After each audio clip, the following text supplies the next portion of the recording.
Demon ஸ்லேயரில் ஸ்டார்டிங்கில் வந்து முகன் ட்ரெயின்னு சொல்லிட்டு ஒரு மூவி வந்திருந்ததுங்க.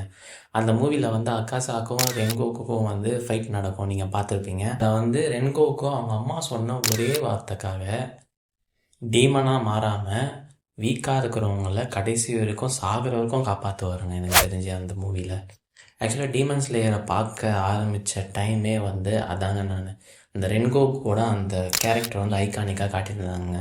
அந்த டைம்லேருந்தே நம்ம வந்து என்ன யோசிச்சுட்ருப்போம்னா அக்காசாவை சாவடிக்கணும், அவன் எப்போ சாவான் அப்படின்றது தாங்க நம்ம வந்து யோசிச்சுக்கிட்டே இருந்துடும். ஆனால் ரீசெண்டாக ரிலீஸ் ஆன இன்ஃபினிட் கேஷுவலாக இருக்கல அக்காசாவும் இருந்தாங்க. அக்காசாவை சாகடிக்கணும்னு நானும் நினச்சேந்தாங்க, இல்லைன்னு இல்லை.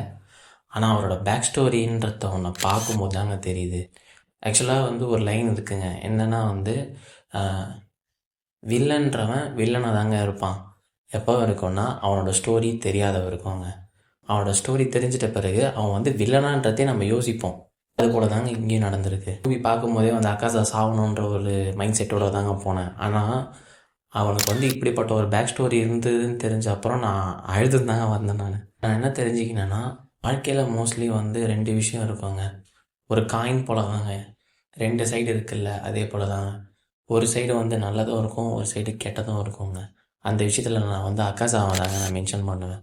அக்காசாவோட ஒரு சைடு வந்து கெட்டதாக இருந்தாலும் இன்னொரு சைடு வந்து இஸ் எ பியூர் ஜெம் தாங்க நான் சொல்லுவேன். இருந்தாலும் கில்ல ரென்கோக்குன்றது தாங்க என்னால் அக்செப்ட் பண்ண முடியலன்றது தான் உண்மைங்க.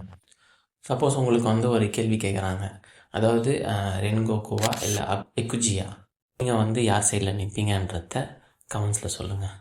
கொஞ்சம் டஃப்பான கொஷின் தான்.